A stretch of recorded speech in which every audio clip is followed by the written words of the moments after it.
نحمدہ و نصلی علی رسولہ الکریم اما بعد اعوذ باللہ من الشیطان الرجیم بسم اللہ الرحمن الرحیم رب اشرح لی صدری ویسر لی امری واحلل عقدۃ من لسانی یفقہوا قولی۔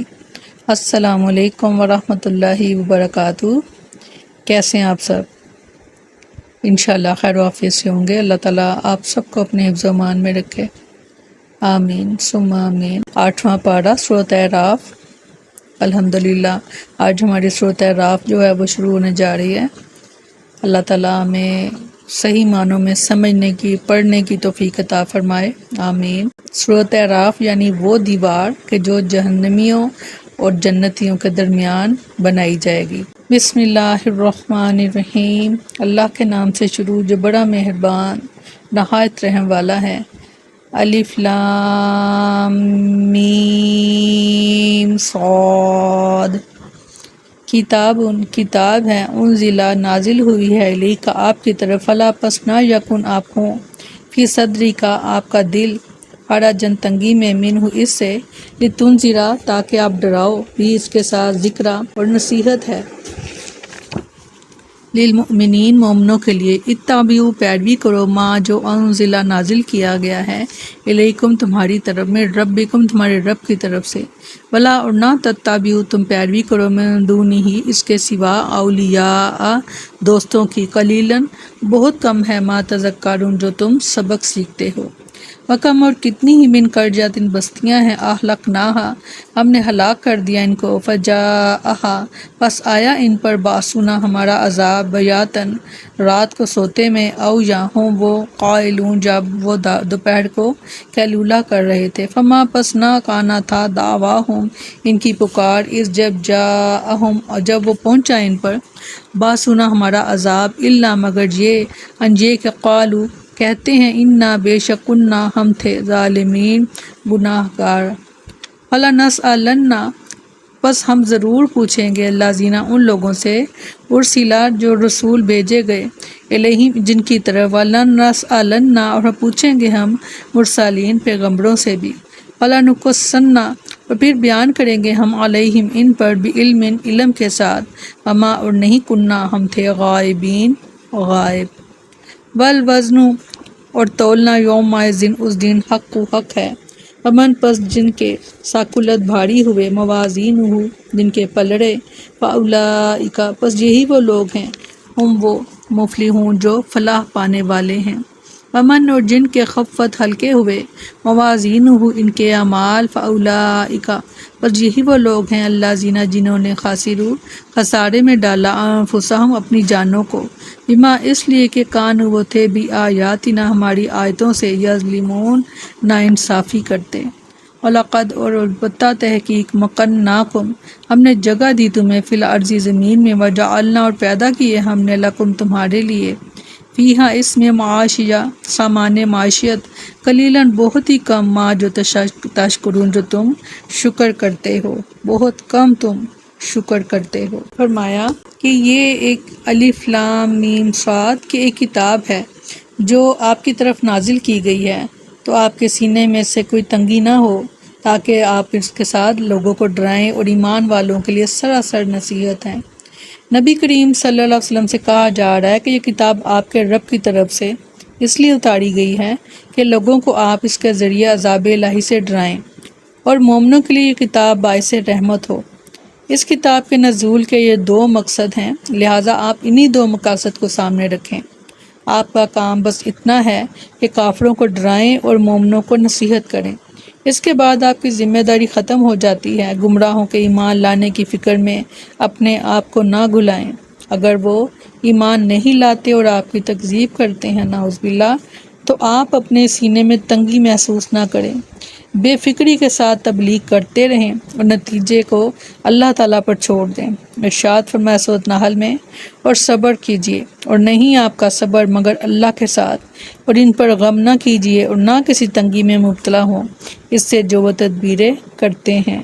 شعراء میں فرمایا، شاید آپ اپنے آپ کو ہلاک ہی کرنے والے ہیں، اس لیے کہ وہ مومن نہیں ہوتے، وہ ایمان نہیں لاتے، ان کے غم میں کہیں آپ اپنے آپ کو ہلاک ہی نہ کر لیں۔ اتنی محبت رحمت للعالمین کی۔ فرمایا اس کے پیچھے چلو جو تمہاری طرف تمہارے رب کی جانب سے نازل کیا گیا ہے، اور اس کے سوا اور دوستوں کے پیچھے مت چلو، بہت کم تم نصیحت قبول کرتے ہو۔ اور کتنی ہی بستیاں ہیں جنہیں ہم نے ہلاک کر دیا تو ان پر ہمارا عذاب راتوں رات آیا یا جب کہ وہ دوپہر کو آرام کرنے والے تھے۔ اس آیت میں امت کو صرف اللہ تعالیٰ کی طرف سے نازل کردہ احکام کی پیروی کا اور اس کے علاوہ کسی بھی دوسرے کی پیروی نہ کرنے کا حکم ہے، کیونکہ اللہ کے نازل کردہ کے سوا کسی بھی دوسرے کی پیروی کرنا اللہ کے مقابلے میں من دونہ ہی یعنی غیر اللہ کے اولیاء بنانا ہے۔ قرآن و سنت کے مقابلے میں کسی کی بات مت مانو، خواہ وہ کتنا ہی بڑا امام، بزرگ، محقق یا دانشور ہو۔ ہر ایک کی بات کو قرآن و حدیث کی کسوٹی پر پرکھا جائے گا۔ اگر کوئی بات قرآن و حدیث میں صریح الفاظ میں نہ ملے تو کسی آیت یا حدیث میں اس کی طرف اشارہ ضرور ہوگا۔ اس کے لیے کسی بھی بڑے عالم سے پوچھ سکتے ہیں۔ کسی ایک ہی کی بات ہر بات میں تقلید کرنا، خواہ صحیح ہو یا غلط، تو یہی بات ہے من دونہ اولیاء کی طرف لے جائے گی جس سے اللہ تعالیٰ نے منع فرمایا ہے۔ اور جو لوگ اللہ کی طرف سے نازل شدہ کتاب اور سنت کی اتباع نہیں کرتے، انہیں دھمکی دی گئی ہے کہ تم سے پہلے بھی بہت سی بستیوں والوں نے ہمارے رسولوں کی مخالفت کی اور ان کی تکذیب کی، تو ہمارے عذاب نے انہیں رات کو اس حالت میں یا دن میں دوپہر کو آرام کرتے وقت آ دبوچا۔ سورۃ انعام میں فرمایا، اور بلا شبہ یقیناً آپ سے پہلے کئی رسولوں کا مذاق اڑایا گیا، تو ان لوگوں کو جنہوں نے ان میں سے مذاق اڑایا تھا اسی چیز نے گھیر لیا جس کا وہ مذاق اڑاتے تھے۔ فرمایا پھر ان کی پکار جب ان پر ہمارا عذاب آیا اس کے سوا کچھ نہ تھی کہ انہوں نے کہا کہ یقیناً ہم ہی ظالم تھے، یعنی جب ان کے پاس ہمارا عذاب آ گیا اس وقت انہوں نے اپنے گناہوں کا اعتراف کرتے ہوئے کہا کہ ہم نے خود اپنے اوپر ظلم کیا اور واقعی ہم عذاب کے مستحق ہیں۔ مگر اس وقت کا اعتراف گناہ ان کے کسی کام آ سکتا تھا جب کہ گناہ سے توبہ کا وقت تھا، اور اس وقت تو غفلت کی نیند سوتے رہے۔ ایسے وقت میں ان کے منہ سے بے ساختہ یہ الفاظ نکلنے سے صاف ظاہر ہے کہ پہلے بھی ان کے دماغ میں یہ بات ہر وقت رہتی تھی کہ ہم شرک کر کے اور اللہ کے رسول کو نعوذ باللہ جھٹلا کر ظلم کر رہے ہیں، مگر ان کے تکبر اور عناد نے انہیں اقرار نہیں کرنے دیا۔ اور بہت سے لوگوں کا آج بھی یہی حال ہے کہ صرف اس لیے کہ ایک مرتبہ ہم نہ کر چکے اس لیے ہم نہ تو عمل کریں گے حق پر اور نہ ہی اس کی بات کو مانیں گے۔ تو اللہ تعالیٰ ہمیں اس ضد اور تکبر سے محفوظ رکھے، آمین ثم آمین۔ اللہ اور رسول کا فرمان جو بھی ہے جیسا بھی ہے ہمیں ویسا ہی عمل کرنا ہے، یہ سوچے سمجھے بغیر کیوں، کب اور کیسے، کیونکہ دین ایسی چیز ہے جہاں پر ہمیں اپنے ذہن کے جو گھوڑے ہیں ان کو دہرانے کی ضرورت نہیں ہے، جیسا ہے اس کو ویسا ہی لے لیں، یہی کامیابی ہے۔ فرمایا تو یقیناً ہم ان لوگوں سے ضرور پوچھیں گے جن کی طرف رسول بھیجے گئے، اور یقیناً ہم رسول سے بھی ضرور پوچھیں گے۔ اللہ تعالیٰ جب قیامت کے دن تمام امتوں کو فیصلے کے لیے جمع کرے گا تو وہ ہر امت، ہر گروہ اور ہر فرد سے پوچھے گا انہوں نے انبیاء اور رسول کی دعوت کو کہاں تک قبول کیا؟ کیا وہ اس دین اور اس کتاب پر ایمان لائے تھے جو انبیاء لے کر آئے تھے؟ کیا انہوں نے توحید اور اللہ کی بندگی اور اطاعت کے بارے میں ان کا پیغام قبول کیا تھا؟ اور رسولوں سے پوچھا جائے گا کہ کیا انہوں نے اللہ کا پیغام من و ون اور بے کم و قاص پہنچا دیا تھا، جیسا کہ ارشاد فرمایا سورۃ قصص میں، اور جس دن وہ انہیں آواز دے گا پس کہے گا کہ تم نے رسولوں کو کیا جواب دیا۔ سورۃ مائدہ میں فرمایا جس دن اللہ رسولوں کو جمع کرے گا پھر کہے گا تمہیں کیا جواب دیا گیا؟ وہ کہیں گے ہمیں کچھ علم نہیں، بے شک تو ہی چھپی باتوں کو بہت خوب جاننے والا ہے۔ بے شک سیدنا ابو سعید خدری رضی اللہ عنہ بیان کرتے ہیں کہ رسول اللہ صلی اللہ علیہ وسلم نے فرمایا قیامت کے دن نوح علیہ السلام کو بلایا جائے گا، وہ کہیں گے اے میرے رب میں تیری خدمت میں بار بار حاضر ہوں۔ اللہ تعالیٰ فرمائے گا کیا تم نے میرے احکام پہنچا دیے تھے؟ وہ کہیں گے جی ہاں۔ پھر ان کی امت سے کہا جائے گا کہ کیا انہوں نے تم کو میرے احکام پہنچا دیے تھے؟ وہ کہیں گے ہمارے پاس تو کوئی ڈرانے والا ہی نہیں آیا۔ اللہ تعالیٰ نوح علیہ السلام سے فرمائیں گے کہ تمہارے لیے کون گواہی دے گا؟ وہ کہیں گے محمد صلی اللہ علیہ وسلم اور ان کی امت۔ الغرض وہ لوگ یعنی محمد صلی اللہ علیہ وسلم اور ان کی امت کے لوگ گواہی دیں گے نوح علیہ السلام نے کہ تیرے احکام پہنچا دیے تھے۔ یہ کون لوگ گواہی دیں گے ہم میں سے؟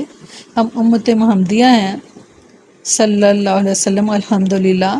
تو کیا ہم جانتے ہیں کہ حضرت نوح علیہ السلام نے کتنا عرصہ تبلیغ کی تھی اور کیا واقعی انہوں نے اللہ کا پیغام اپنی امت تک پہنچا دیا تھا؟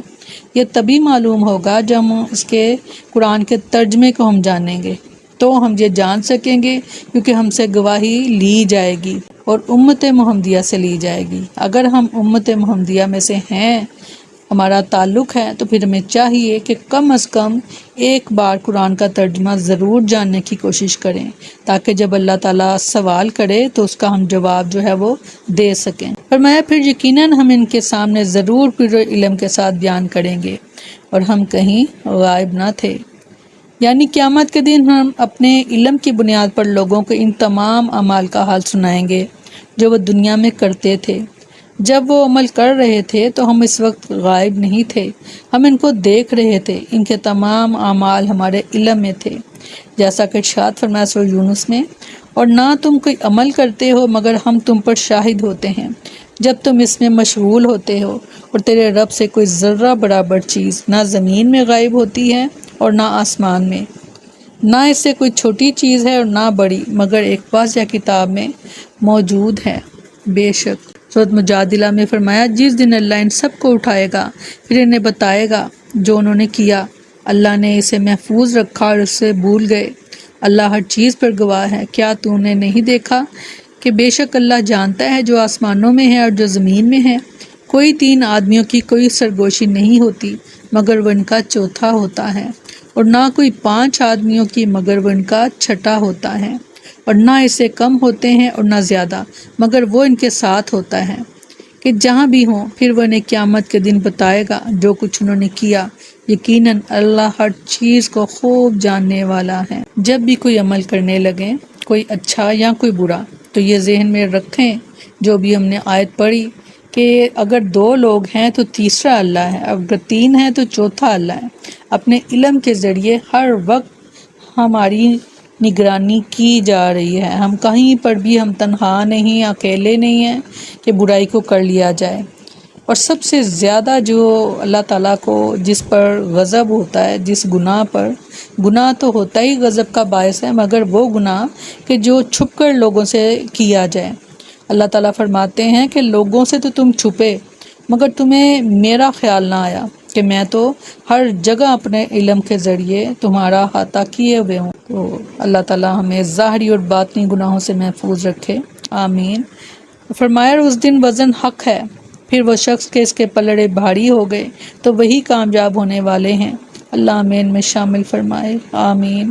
اور وہ شخص کے اس کے پلڑے ہلکے ہو گئے تو یہ وہ لوگ ہیں جنہوں نے اپنے آپ کو خسارے میں ڈالا، اللہ آمین سے محفوظ رکھے، اس لیے کہ وہ ہماری آیات کے ساتھ ناانصافی کرتے تھے۔ انبیاء اور رسل اور افراد اور جماعتوں سے سوال کیے جانے اور انہیں ان کے اعمال کی خبر دینے کے بعد اللہ تعالیٰ قیامت کے دن میزان یعنی ترازو قائم کرے گا تاکہ بندوں کے اعمال کا وزن کرے۔ جس کی نیکیوں کا پلڑا بھاری ہو کر جھک جائے گا وہ جہنم سے نجات پائے گا اور جنت میں داخل ہوگا، اللہ ہمیں ان میں شامل فرمائے۔ اور جس کا پلڑا نیکیوں کی کمی اور گناہوں کی کثرت کی وجہ سے ہلکا ہو کر اوپر اٹھ جائے گا اسے جہنم میں ڈال دیا جائے گا، اللہم اجرنا من النار، اللہم اجرنا من النار، اللہم اجرنا من النار، آمین ثم آمین۔ سورۃ انبیاء میں فرمایا ہم قیامت کے دن ایسے ترازو رکھیں گے جو عین انصاف ہوں گے، پھر کسی شخص پر کچھ ظلم نہ کیا جائے گا، اور اگر رائی کے ایک دانے کے برابر عمل ہوگا تو ہم اسے لے آئیں گے اور ہم حساب لینے والے کافی ہیں۔ اگر آپ نے چلتے چلتے اپنے پاؤں سے جو پتھر تھا، کوئی چھلکا تھا، کوئی ٹہنی تھی، آپ نے پاؤں سے ہٹا دیا چلتے چلتے، اللہ تعالیٰ اس پر بھی گواہ ہے۔ اور اگر چوڑی آنکھ کسی غلط چیز کو دیکھا تو اللہ تعالیٰ اس پر بھی گواہ ہے کہ اللہ تعالیٰ نے یہاں فرمایا ہے کہ ایک ذرہ ذرہ جو نیکی یا ذرہ ذرہ گناہ تم وہاں موجود پاؤ گے۔ چھوٹی چھوٹی نیکیوں کو یہ سوچ کر نہ چھوڑا کریں کہ اس چھوٹی سی نیکی کا کیا فائدہ، کیونکہ قطرہ قطرہ مل کر ہی دریا بن جاتا ہے۔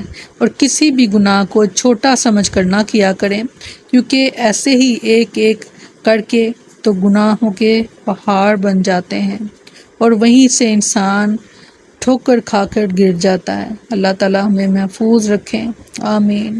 کسی نیکی کو چھوٹا سمجھ کر نہ چھوڑا کریں۔ دوسرا قول یہ بھی ہے کہ اعمال کی کتاب کا وزن کیا جائے گا، جیسا کہ سیدنا عبداللہ بن عمر رضی اللہ عنہ بیان کرتے ہیں کہ رسول اللہ صلی اللہ علیہ وسلم نے فرمایا، قیامت کے دن میرے ایک امتی کو سب مخلوقات کے سامنے پکار کر طلب کیا جائے گا، اس کے 99 رجسٹر کھول دیے جائیں گے، ہر رجسٹر اتنا بڑا ہوگا جہاں تک نگاہ پہنچے گی، سبحان اللہ۔ پھر اللہ تعالیٰ فرمائے گا، کیا تو اس تمام ریکارڈ میں سے کسی گناہ کا انکار کرتا ہے؟ کیا میرے مقرر کیے ہوئے محافظ کاتبوں نے تجھ پر ظلم کیا ہے کہ تیری نیکیاں نہ لکھی ہوں یا گناہ زیادہ لکھ دیے ہوں؟ وہ کہے گا، نہیں میرے مالک۔ پھر اللہ تعالیٰ فرمائے گا، کیا ان گناہوں کے علاوہ تیری کوئی نیکی بھی ہے؟ وہ شخص خوف زدہ ہو جائے گا اور کہے گا، نہیں ہے میرے مالک۔ اللہ تعالیٰ فرمائے گا، کیوں نہیں؟ ہمارے پاس تیری نیکیاں بھی ہیں اور آج تجھ پر ظلم نہیں ہوگا۔ چنانچہ اس کے عمل کا ایک کاغذ کا چھوٹا سا پرزہ لایا جائے گا، اس پر لکھا ہوگا، اشہد ان لا الہ الا اللہ وان محمد عبدہ ورسولہ۔ بندہ کہے گا، یا رب، ان رجسٹروں کے مقابلے میں یہ پرزہ کیا حیثیت رکھتا ہے؟ اللہ تعالیٰ فرمائے گا، آج تجھ پر ظلم نہیں کیا جائے گا۔ چنانچہ وہ تمام رجسٹر ایک پلڑے میں رکھے جائیں گے اور وہ پرزہ ایک پلڑے میں رکھا جائے گا۔ وہ تمام رجسٹر اوپر اٹھ جائیں گے اور وہ پرزہ بھاری ثابت ہوگا۔ کیا آپ اس حدیث کو سمجھ سکیں کہ اگر آپ نے سوچ اور سمجھ کر اس کو ادا کر لیا، اس کلمے کو، اور اس پر جو ہے وہ عمل بھی کر لیا، تو یقین کریں کہ آپ کا یہ کہہ دینا جو ہے وہی کافی ہو جائے گا۔ اللہ تعالیٰ نے فرمایا، بلا شبہ یقیناً ہم نے تمہیں زمین میں ٹھکانہ دیا اور ہم نے تمہارے لیے اس میں زندگی کے سامان بنائے، بہت ہی کم تم شکر کرتے ہو۔ اللہ تعالیٰ اپنے بندوں پر اپنے احسانات کو شمار کراتے ہوئے فرما رہا ہے کہ اس نے زمین کو ٹھہرنے کی جگہ بنا دیا اور اس میں پہاڑ اور نہریں بنا دی، اس میں مکانات اور محلات بنا دیے، اس کی نفع بخش چیزوں کو ان کے لیے مباح قرار دے دیا، ان کے لیے بادلوں کو مسخر کر دیا تاکہ وہ ان کے لیے زمین سے رزق نکالے، اور اس نے اس میں ان کے لیے اسباب معیشت اور کمانے کے مختلف طریقے مہیا کر دیے کہ یہ لوگ تجارت کرتے اور حصول دنیا کے لیے مختلف انواع اقسام کے اسباب کو اختیار کرتے ہیں۔ اس کے باوجود اکثر لوگ اپنے رب کا بہت کم شکر ادا کرتے ہیں۔ الحمدللہ علی کل حال، اللہ تعالیٰ کا شکر ضرور ادا کیا کریں ہر حال میں۔ السلام علیکم ورحمۃ اللہ وبرکاتہ۔